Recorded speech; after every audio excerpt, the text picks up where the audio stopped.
台日友好双胞胎1秒变脸，超荒谬！很多台湾朋友跟我说，我真的很像巴佑姐。这样子有找到一个台湾的姐妹了。我来台湾之后已经学到了那个不用化妆出门了。我去那个附近的便当店嘛，所有的台湾人都没有发现我是日本人。你不化妆，化妆有差这么多？应该巴佑姐差不多嘛。把这个丢到我头上。外国人最哈台味，这些美食必须吃。问一下每一个人来台湾最爱吃的我喜欢麻油，我很喜欢麻油。你喜欢麻油？麻油，你呢？炸的臭豆腐，哎呦，一定要炸的。对，韩国没有吗？没有，臭豆腐、卤肉饭，第一次有。是我们的小吃。哎呦，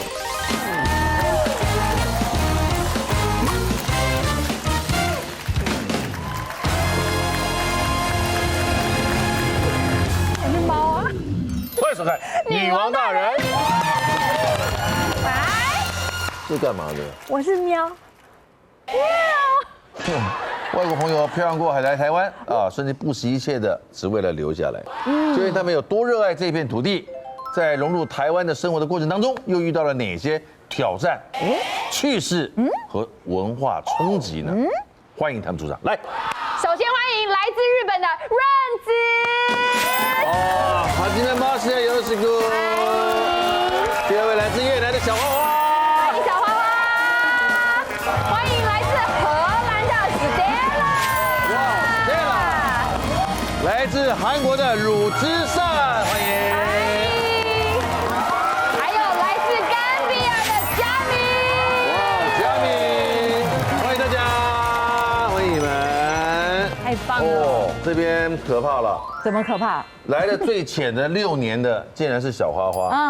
然后鲁之善来7年 ，Stella 9年，对，佳明11年，润子你来16年了，对，厉害。你是嫁来台湾吗？还是这样后来来到台湾之后，后来认识现在的老公。我后来认识的， 16年前，台湾的手机也是不是像现在那种的智慧手机，所以啊，那个时候我很孤单，想要找日本朋友，然后一定要用电脑找，对而且那个时候还没流行 Facebook，对那当然没有 IG，没有，对，那个时候，所以我用日本的上网那个 Mixi， 大家知道吗 Mixi， 这 Mixi， 对 Mixi， 他们的也是一样的一个平台啦。不知道？我不知道，对。然后如果找到了是在台湾的日本人，也是出差来的おじさん，对，所以我也不能当朋友啊。那如果一样那个日本太太住在台湾的日本太太的话，她住在新庄，然后我在内湖啊，所以那个时候很远，因为觉得很傻逼戏。对，捷运只有红线跟蓝线而已。啊，很远，真的，以前真的没有，所以住在内湖，对，去哪里都很不方便。那要坐公车嘛，所以呢，我去便利商店买了黄色的小车，公车小车。公车路线的，对，有吗？那里面有写新北市跟台北市所有公车的路线，所以我每天带着出门，然后每天查我怎么去哪里。然后那个时候都没有，现在有那个公车站牌有写几号公车几分钟之后到。现在 App 也查得到，对，很方便。可是那个时候没有，所以呢，我下雨天最夸张的时候40分钟，我一直等。40分钟，对呀，等公车，对，台湾呢？以前我在台南的时候也是这样啊。某些特定，他来11年，有些特定的路线是真的要等很久。对，我以前在台南的时候真的要等很久。你在哪里？台南？台南啊，我是南部人哦。对，他是南部人。好，我们先看看这润子，他给了一些照片。我们刚刚来台湾，那个女王头，女的王头，女王头，哦，野柳。这个是淡水，没什么变，都没有变，16年都没有变。我觉得变漂亮了。对，我也很漂亮。真的，我们这2个男生，你可以相信我们啦。很多台湾朋友跟我说，我真的很像巴佑姐。有。我们2个吗？这样子。有。真的有像。有。有，大概有快80%以上，70%都快我要找80%到。一个海外的姐妹了。小花花，6年了，当初为什么决定来台湾定居？是为了爱，哦，又是为了真的是为了爱。在越南认识的，那时候我在越南，然后我的前一任在台湾读书6、7年了 OK，然后我们远距谈恋爱2年都没见过面。在台湾念书这个人没有是台湾人还是越南人？他是越南人，所以是网友在台湾读书，对。越南人在台湾读书，然后你在越南对 FB 认识的网交。对对，网交 OK 是视讯的，视讯的对，每天都这样。然后我想说，因为我也蛮喜欢他，然后我想要跟他在一起，然后我就决定就是去台湾留学。那我在台湾3年后，他想回越南，但是我现在想我那时候想说，我还是想要留在台湾读书。哎呦，然后他回越南了之后，我们就分手了，总共5年。对，其实，在那之前应该就有一些这个问题。我没有。因为我跟他在一起的那段时间，就是如果在越南就算了，但是我已经来台湾，但是他没有改变，他也没有带我去吃台湾菜啊，我主要都是在家里自己煮，或是吃越南料理，或是火锅，太无聊了。你觉得你只是单方面的付出？对，然后他都每天都工作，完全放我就一个人这样。那分手之后，我就上大学，刚好上大学，然后就多认识的所以你台湾高中的时候就来了。高中了，我有在越南读了2年的大学，然后我就放掉。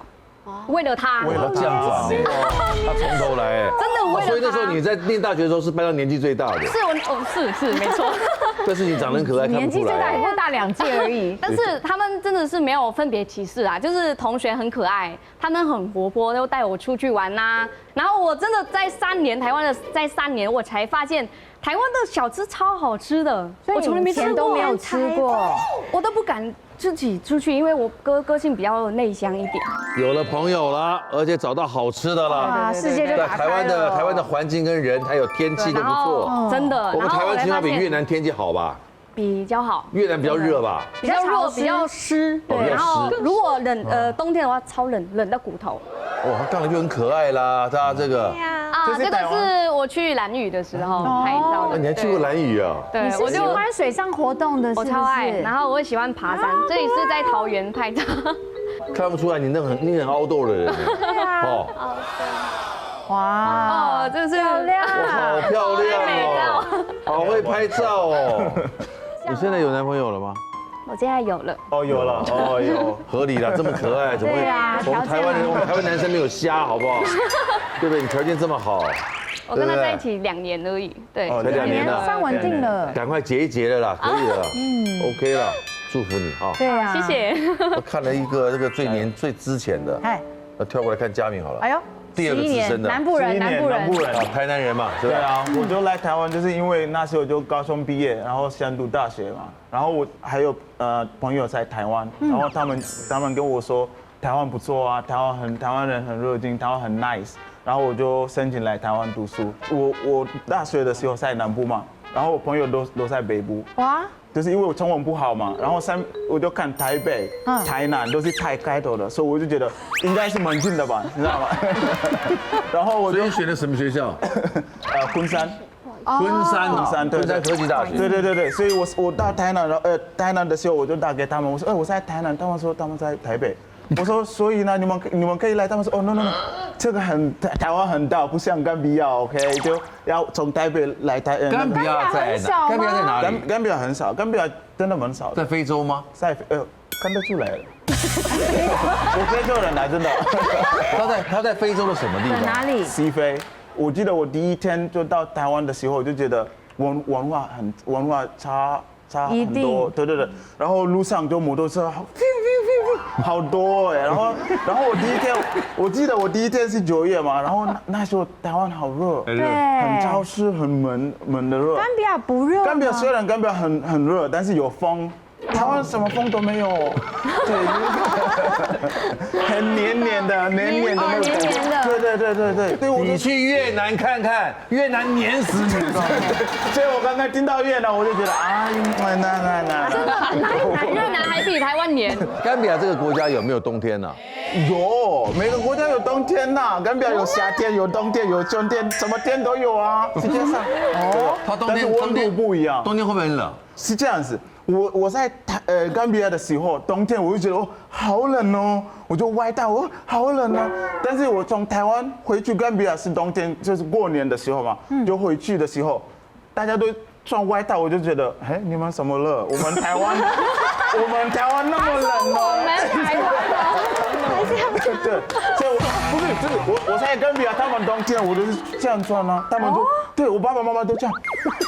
我说什么了？台湾才冷了。对对，台湾你被台湾化了。对对，台湾变冷。对。哦，他一待就念完大学，然后到现在， 11年对啊，就走了11年，所以我就是就是第一天呢，我就觉得这边真的不适合我。我记得我在宿舍就一直哭，过了3个月、6个月就有朋友了，因为台湾朋友啊有朋友了，然后就带我吃饭啊。台湾人很欢迎你吧？台湾人是热情吧？对，他们带我吃饭啊，带我去安平区那边，我就觉得这边蛮不错啊。台南的食物很爱啊，现在真的很喜欢了，现在对，好有趣。我要看你在台湾的照片。这个是大学哦，我们大学附近的麦当劳，去那边假装念书吧。假装念书。你女朋友啊？这个很久以前了，我就忘记了。但是男生我都记得，对。所以后来就大学毕业，然后就搬来台北，就读台科大硕士，然后现在在上班。台科大的什么硕士？机械。对，机械工程。然后就毕业后在工作到现在，真是现在我觉得我是台湾人。我也感觉你是台湾人。真的爱。我回家就一直讲中文，爸爸妈妈啊。可是你比较喜欢台北多一点，对不对 ？No， 我们刚刚有讨论，我南部。Stella 也是南部人我也是南部的。哎呦，你在哪里？垦丁，最南端。哇，你从荷兰这么北的地方到垦垦丁比荷兰热很多哎。对。你怎么会受得了哦？好厉害哦！有海边吧？对，有海边。所以你会游泳？会游泳。我不会，也有海边也是热啊。后来来那个9年，这个时候7年的，来鲁智善。我是大学毕业后，我的工作方面还有我的恋爱方面都没有那么好。我是表演系毕业的，然后我每一次要面试 audition 嘛，所以一定要就是要给大家看我厉害的样子啊，还有我要表演啊，一直你这个不够好，就是压力很大。然后那时候我被那个男朋友就踢分手嘛，被甩。对，所以我就韩国男朋友。对，我前面3个都是甩掉你。对，所以说我越来越没有自信，很想离开韩国，但是我没有自信去比较很远的国家，所以我本来打算去日本或者韩国，去中国东北那边。对，我觉得也很近啊。对，我是一直考虑靠近的国家，然后可是有一天看到综艺节目，韩国的一个综艺节目，画面是台湾，我听过台湾这个国家，我知道在哪里，但是我没有特别关心这个地方。OK。还有他们讲什么语言啊，还有他们吃什么，我其实完全不知道了那时候。可是看了那个节目之后，觉得很好奇，我想去那里，然后我上网查看，台湾也可以申请打工度假的签证OK。那边这样子的话，可以一边打工一边可以学中文都可以啊，我觉得不错。重点是离开韩国这个环境。对，而且日本是我很喜欢，但是我日本有很多朋友，我怕没有认真学习，然后我去过很多次，觉得应该没有那么陌生的地方。可是那时候的我，就说很想挑战那个陌生的地方。你要重新开始。对，但是有一点怕的，但是我觉得去台湾就好了。台湾一个朋友都没有那时候。一个都没有。然后我上网查，我先找到房子在网站找到房子之后，我先把我的行李先送到台湾。可是到了那一天，有一点完蛋了。不错。对啊，没有人接应你，没有人照顾你。到了以后呢？我到了，有一个人借我了，就是那个一起 share 房间的台湾人，在网络上找到的。然后这里是我们家，然后我在这里。没想到台北其实很多地方是就是很多建筑物就是很旧的嘛。对。可是我刚好订的那个地方是超级旧，好像60年、70年的那种公寓那种的。对，很久。然后可是照片是很新呢，我觉得好奇怪，为什么？哦，怎么办？有人拿走我的心脏怎么办？就是我看了很多奇奇怪怪的新闻，就是被骗啊，然后拿走心脏，我的心脏、眼镜啊，什么不见了，怎么办？然后我真的在外面等，我要不要进去啊？要不要？我进去之后，我的器官就不见了。这都能做吗？这些都？对啊，先摸一下心脏还在不在？可是那个人看起来很善良啊，好，相信吧，相信，然后进去了，哎，好新哦，就是里面的房间是重新装潢，就是超级干净，我就说哦。太好了，心情三温暖啊！太好了，这样子，然后开始台湾生活了。对，因为我在韩国的时候是表演系的学生，其实没办法打工，因为我们还是要练习，晚上的话要练习，周末也是要练习什么的，所以没有时间打工，从来没有打工过。那台湾怎么工作呢？我第一个是去百货公司卖韩国的食品，但我不会讲哦。可是老板说你韩国的恩妮带什么东西，应该大家都兴趣，很有说服力。对，就是不要讲什么，就说哈，在韩国 No.1这样子就可以了。好，然后我就说，如果卖的不好的食品啊，给我带。然后那一天就卖完这样，因为我可以说在韩国这个很红哦，大家都我是吗？这样就买啊。哦，你这样骗人了。哦，骗人。自己讲很有说服力哈。对，是这样子工作，然后那个打扫民宿。这个也有，然后网络上的王牌嘛，这个是网络上的牌子，对，模特，网拍模特，啊，说，对我做很多事情，然后我回去韩国咯，觉得一直怀念这里的生活，但是我没有 visa。你回去过一段时间，因为打工度假签就是只能1年，然后我来台湾旅行的时候，我申请几个公司，就是台湾的经纪公司给我的资料。要不要？然后有一个公司答应我了，我可以给你那个工作证，要不要过来？所以我就再过来，然后就一直待到现在。对，之后遇到我的老公，然后老公是网络上的事，又网络上哦。因为我带回来台湾的时候没有钱，对，然后没有工作嘛，怎么办的时候，我做个 YouTube 好了。然后我拍个 YouTube， 自己记录自己的生活。然后我的老公是我的粉丝，他是说不是，但是我觉得是这个当然是粉丝啊，对不对？他是说加油，就像就是 IG 的那个 message 给我，用韩文，很多奇怪的人，所以我平常不会回，但是我回他的理由就是他公开了自己的 IG。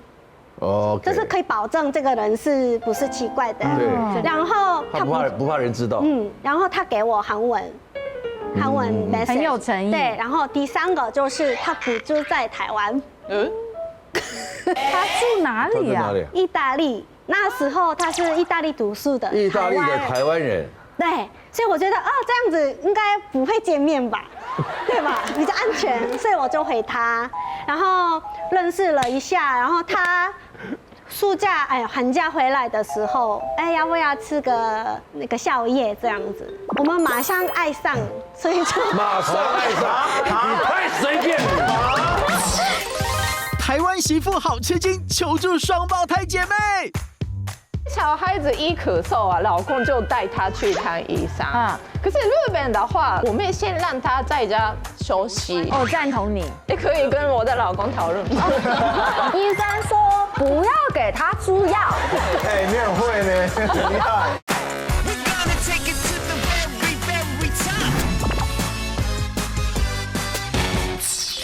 马上爱上，你太随便了。你太着急了，我没听到。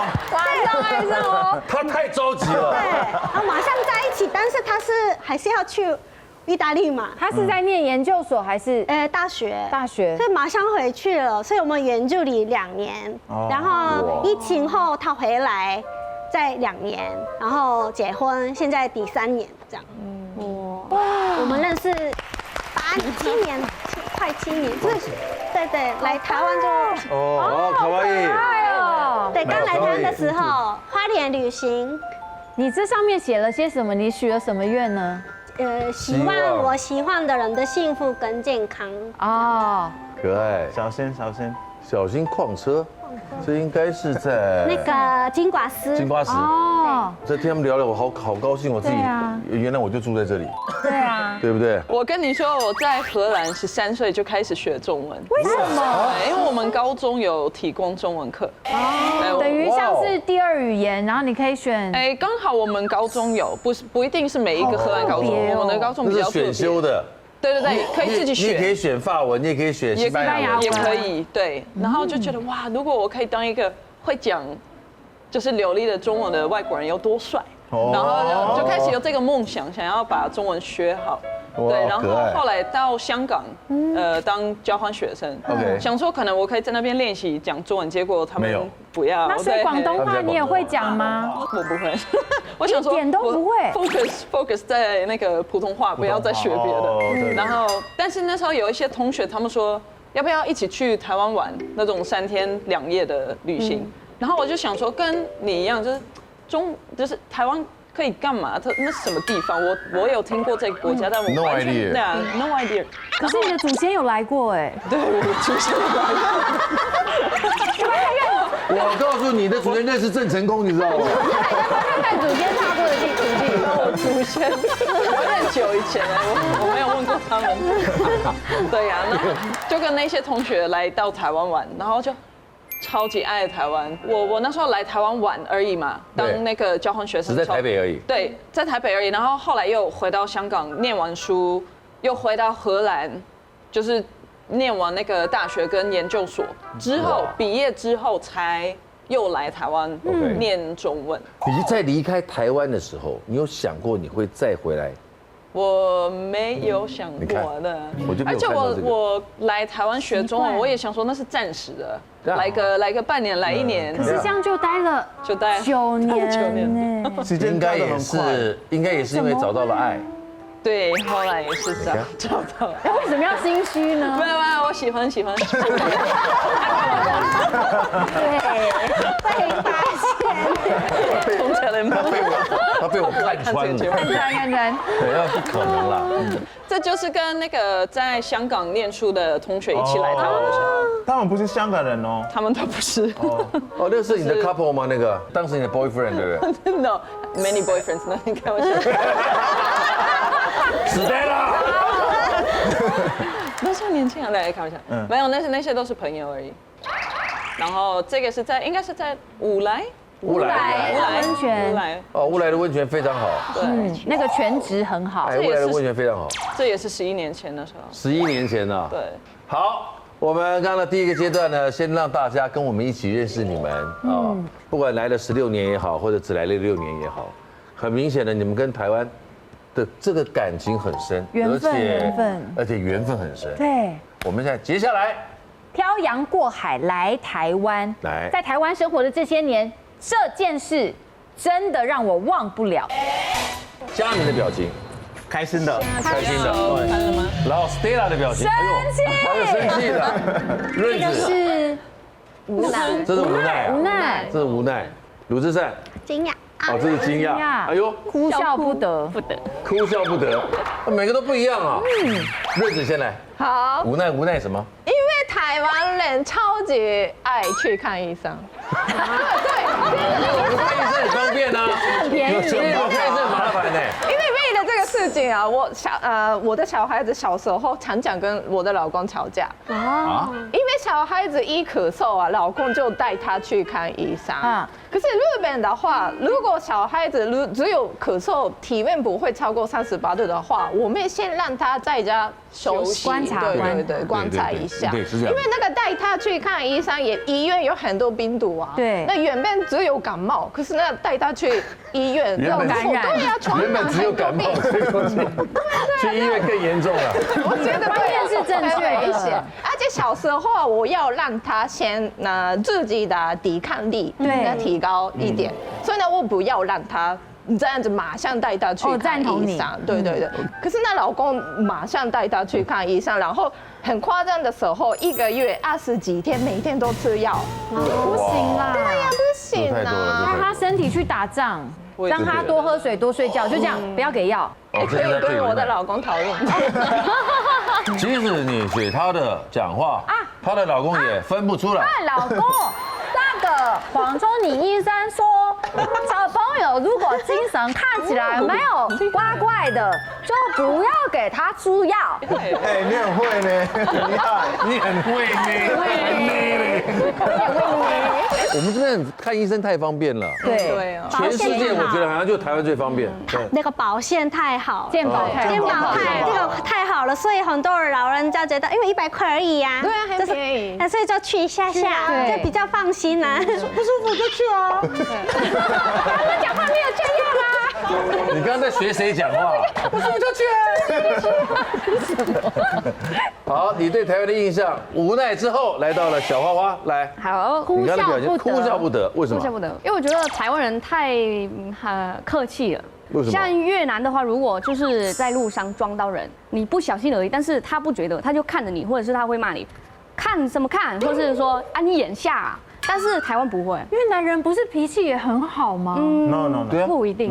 他们脾气，我一直有这个印象。我有跟他们那个踢足球那个比赛嘛，他们虽然没有那么高，他们这样，他们脾气，他们会打。因为我们没有那么高，所以我们要往上看。对，可能感觉会瞪着人。对，其实他们真的是脾气有一些人不太好。我还觉得越南人蛮有礼貌的。对啊，但是他们不会说对不起，因为女生讲话也都是这样，就是客气，但是不会对不起。他说一个不会讲出来对不起、抱歉、不好意思的那个字，我们不会。我们很会耶。对，所以我才很惊讶的在台湾，为什么他们就是因为我有经历过一个事情，就是撞到一个女生在路上，是我的错，是你先撞到人家，对我先撞到人家，为什么人家会一直不好意思，然后我感觉很尴尬，我很不好意思，我也跟他说不好意思，然后我们两个在那里一直不好意思，然后一直不好意思这样。我回到越南，我就用一直不好意思跟对不起，我就说啊，你更说什么？就是他觉得是我太客气，他们会觉得很烦。台湾人奇怪习惯，外国人无法理解。为什么台湾人很爱？最近我又拍过，这样对你们来说很奇怪吗？然后蛮奇怪的。对，我们外国人就觉得很奇怪，但是台湾人就觉得很 OK。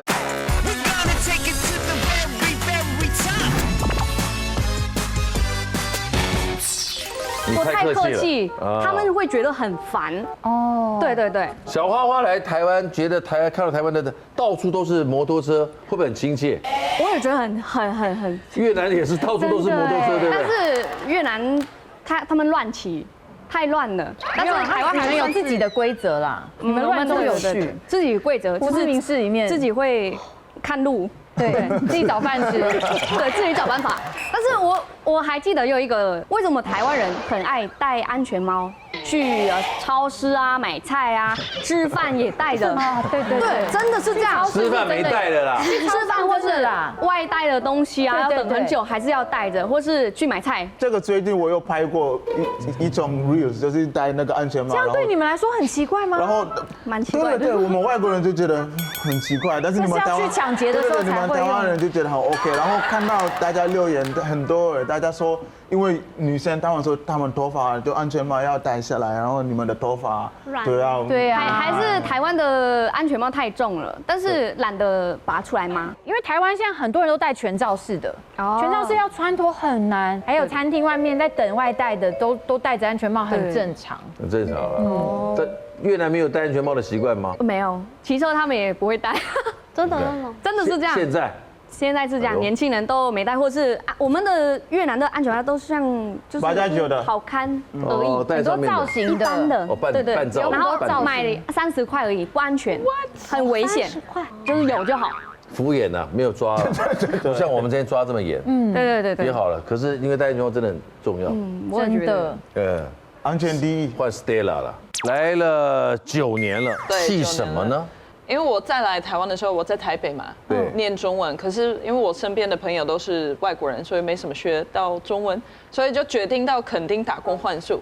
然后想说这样又可以省钱，又可以跟老板跟客人聊天，就是练习中文。你的中文很好哎。对啊，你的4个声音的发音对，他没有口音很好，对，几乎没有口音。跟我老公说他说我口音很重，没有，然后严格了。很棒，然后在垦丁就交了一些朋友，然后其中一个朋友我去他家玩，然后他老婆有一次他老婆不小心说出口，我这个朋友在笑我，因为我可能曾经说错什么中文，我那时候就觉得很丢脸啊，他老婆这样子说，然后我就觉得你到底说错了什么呢？我也忘记了是什么，但我那个朋友就是觉得我很可爱，我说错了什么也很好笑，但我那时候就觉得很挫折啊，我都已经这么的努力在学中文，然后你在我背后在笑我，那不然我们来讲英文好了，你要试试看吗？然后你们说错是在弄民族啊，所以就一点点生气，但我现在想回去，我不会那么生气了啦，因为那时候可能就还很努力在学中文，所以挫折感特别的挫折。我想那个人应该不是带着恶意，因为只是笑而已啦，只是觉得好玩，觉得你可爱，只是好玩而已啊。而且那个人也是教我超级多中文的，然后介绍很多朋友，其中有我老公，所以我也很感谢他。哦，对，你看嘉宾来的比你久啊，你看他是中文讲的这么烂，对，哎，我有口音耶，他有南部的口音，对，因为我身边朋友都是外国人，大家刚刚讲的，大家说你如果身边都是外国人，真的中文真的不会会进步的比较慢。对，所以要离开台北才会好。这个我要回台南了，要去南部，你要不要去垦丁泡泡？他很幽默哎，真的，嘉宾很幽默。哎，如果把他跟我们的原住民朋友放在一起，可以啦，激荡出来的火花会多精彩！我又去过参加他们那个丰年祭吗？哦，好像我都回家了那个，真的。你们有类似的庆典吗？不是啊，就是他们那边文化还是做东西的，就是跟我们甘比亚有一点像，很像吗？对，他们的民族性比较强嘛。对。哦，而且他们那边小朋友就是跑来跑去，就很就是不是台北的小孩的，妈妈很压抑这样不是那种，他们很习惯。没有，我发现他想要模仿任何不是他自己人的时候，他的声音就变成这样子讲话，都会变这样子。对，都会的，而且在那边，你都不会觉得差很多。对，肤色。你有在台湾因为你的肤色会觉得自己很不一样吗？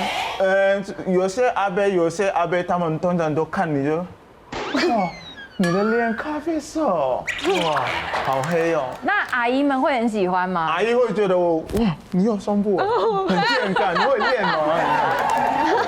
可爱哦。都有。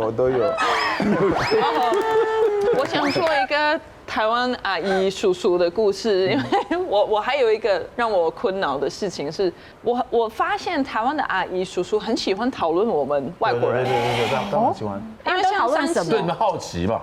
就是像上次我带我女儿去海参馆，在垦丁对，然后玩，然后有一群阿姨叔叔过来，然后开始讨论我。跟我女儿呢，你觉得他是哪里人？你觉得是美国人吗？哎呀，美国人太胖了。对。然后我就觉得他们讲悄悄话，可是很大声。对，他们以为他可能听不懂。对，可是我会觉得也不是每一个外国人都听不懂中文吧？那你会想要走过去回应他们吗？以前我会叫出来说我仔呆啦，我仔呆啦，你鬼哦！他们对，但我现在累了，我想算了，让他们讨论我吧。论子学到台湾精髓，却让巴育吃闷亏。我来台湾之后已经学到了那个不用化妆出门了。我去那个附近的便当店嘛，所有的台湾人都没有发现我是日本人。你不化妆有差这么多？应该巴育姐差不多嘛。在我头上。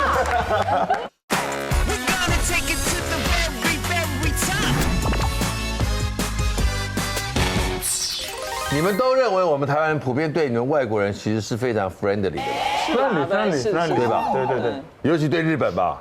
对，可是我来台湾之后已经学到了那个不用化妆出门了。在日本女生不是一定要打扮，连到垃圾都要打扮。对，我刚刚来台湾的时候，每天出门啊，一定要好好打扮，穿好看的衣服啊，化妆。那现在不用那是对，现在不用啦。我已经台化了，那就不用化妆了，那就睡衣就可以出门了。所以所有的台湾人都没有发现我是日本人。可是你一讲话就知道你日本人啊。对呀，所以没有讲话的声音。因为你的国语讲的比小花花还烂啊。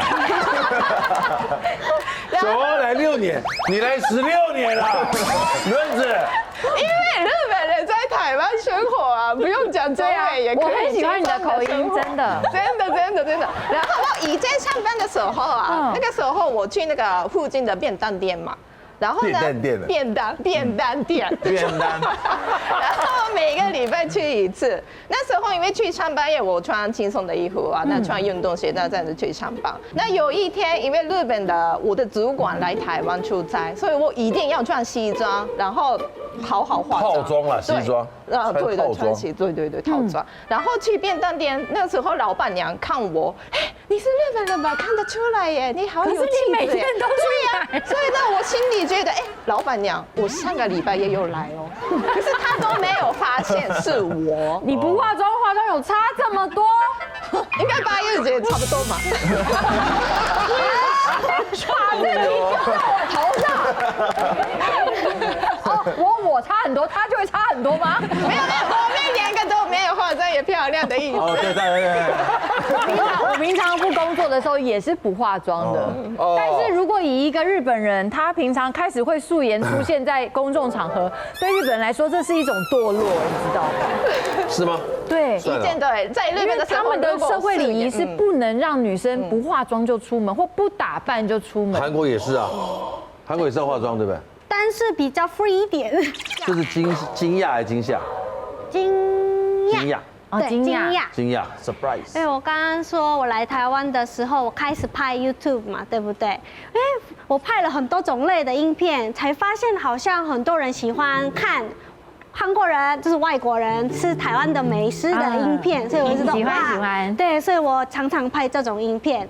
之后有一次就觉得。我听到台北信义区那边有某一个麻辣干面，很多人去挑战，是那个吃到有人送救护车的。对，你也有吃过吗？拉干面，我有拍过，哇，好快死掉。对，大王什么？对。然后我跟我们公司的别的那个演员，我们一起去拍那个影片。我觉得哇，这个 PO 了应该很多人喜欢，我很期待。然后而且我有一点看不起台湾的辣。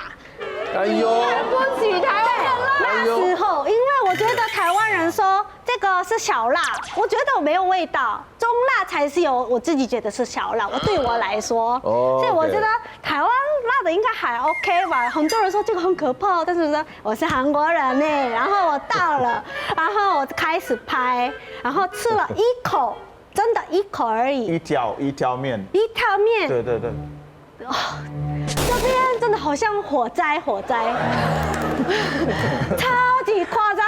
但是面条已经进去了，就一条而已。然后旁边的那个台湾朋友也吃了，他也觉得，哇塞，很夸张，这个怎么办？可是一碗面，我们是吃了一条，马上放弃了。然后我觉得我跟经纪人说，我觉得没办法，真的很痛，然后嘴巴也慢慢肿起来哦，好像整形一样。是灼伤啊，那个算是一种灼伤。对，然后好像打什么玻尿酸的感觉，就这样子，然后开始我吐了，我去厕所吐，对，旁边的别的男生不认识的也是吐，旁边吐了，我们也吐了，然后就说哦我要回家了，然后出去，然后看到药局。我进去了，药就说，哦，我这胃很痛，可以给我一颗药吗？他就说，你吃这个吗？对，好像那个药局是这样赚钱的，对。但马上拿出来，这个最好用哦。然后我们两个都吃了，然后我们去捷运站的路上。一直吐，有当时的影片呢，对，有，真的有 post， 还开心的想要吃，看很开心，看不起的，闻起来 OK， 一条，这个拍过，一口不 OK， 我先吃一口，哎，不小口哎，小看，你这个不是一条嘞，这是一大口哎，难怪你马上。我就是这样子。那这店平常谁在吃啊？他们有开放挑战，装一下，有办法讲话。哭了。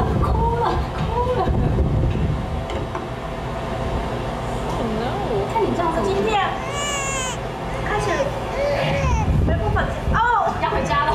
完了，好痛苦。你擦嘴巴还擦眼睛，你疯了？是吗？你的眼睛是辣到，然后我的天哪！对我那到现你都吃他在给你的药，还是吐啊？对，所以那个没有用了，我吃了马上吐了，烧灼伤了。对，但是我已经长了那个肿瘤，我到了这边。肿瘤。像肿瘤那种东西，但是这个是不要去掉没关系，这个不是隐形的，它会消的。对，但是还在，所以我免疫力变低的时候，这个出现。所以这永远都跟着你了。对，如果是在韩国的餐厅挑战，我应该不想。但是我以为是台湾的辣，就是我可以接受，所以我就可以挑战。这就是要告诉你，不要看不起台湾，知道吗？真的，这个教训也太大了吧！外国人最哈台味，这些美食必须吃。问一下每一个人来台湾最爱吃的我是麻油，我很喜欢麻油。你喜欢麻油？麻油，你呢？炸的臭豆腐，哎呦，炸的一定要炸的。对，韩国没有吗？没有。臭豆腐、卤肉饭，第一次有。吃我们的小吃。哎呦。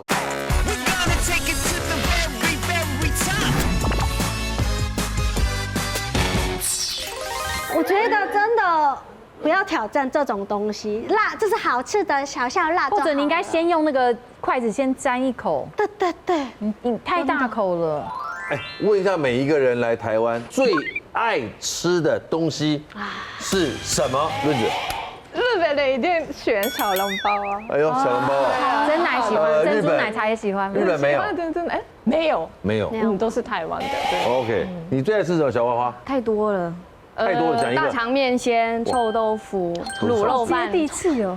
是我们的小吃。肉羹。哎呦，那些你现在说的这些越南都没有。米粉没有。哎呦 ，Stella。我喜欢麻油，我很喜欢麻油。你喜欢麻油？麻油。麻油就姜，就切姜，然后跟麻油，对，麻油鸡。可是我尽量不吃肉。但你可以跟杏鲍菇啊，或者是鸡蛋啊，素就是方便素呀。你呢？炸的臭豆腐，哎呦，炸的一定要炸的。对，韩国没有吗？没有。你们臭豆腐不会有味道吗？所以晚上吃就好啦，白天我不吃，晚上就是要回家的时候，因为臭的没关系啊。那你喜欢那种把那个泡菜塞在那个豆腐里一起吃的吗？对，真的很好。然后灌那个辣酱进去的那种。对，炸的。嘉明最喜欢吃什么？牛肉面。红烧的还是清炖的？清炖的。哎呦，牛肉面。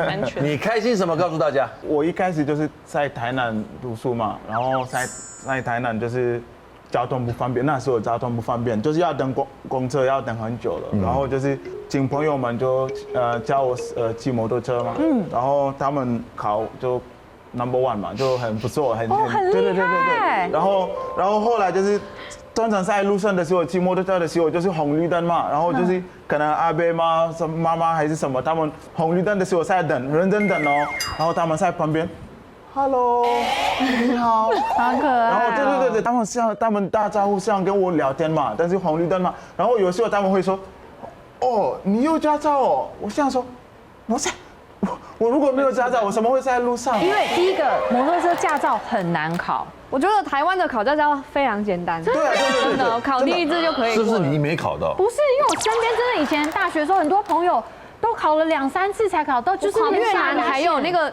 摩托车还有8的型哦，超小 S 不是 S 是8型，那脚可以下来吗？不行。下来就废掉了。哇塞！你说在越南呐？对，越南考8哦。对，有8。太难中考，脚不能下来哎。那为什么大家都还是乱骑？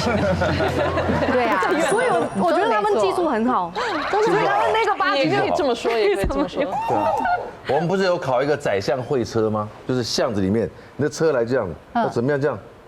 有考这个吗？你是什么年代？我们没有考过这个。我当然了，真的，我当然了。那个是什么时候？好像没有戒严的时候。好，没有关系。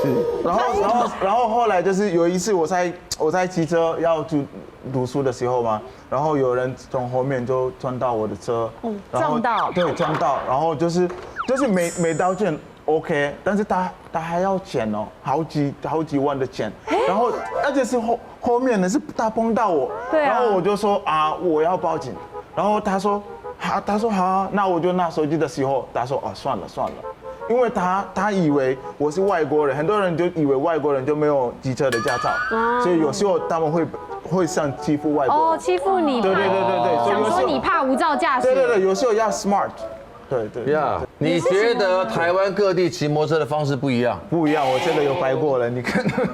来，北部人骑车，今天好多汽车哎，我车什么的，给我要过，你不给我过，好多神经病人哦！哎，你不会骑车，谁给你驾照？如果你要等很久了，好笑，3、2、1，去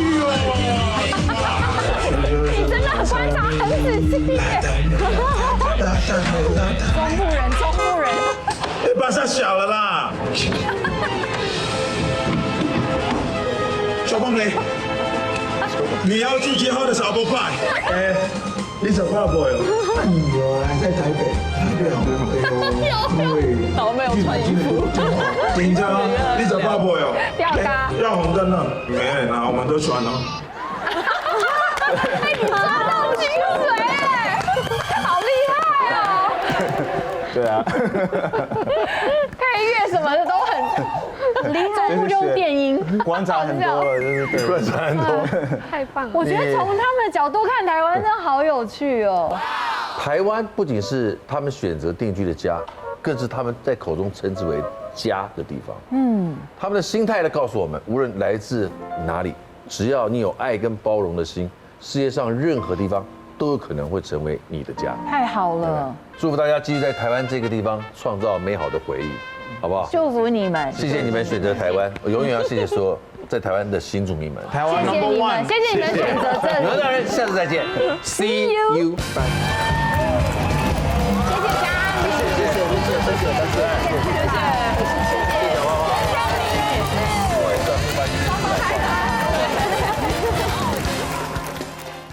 快订阅未来中文台 YouTube 频道。开启小铃铛就可以看到最新的女王大人哦。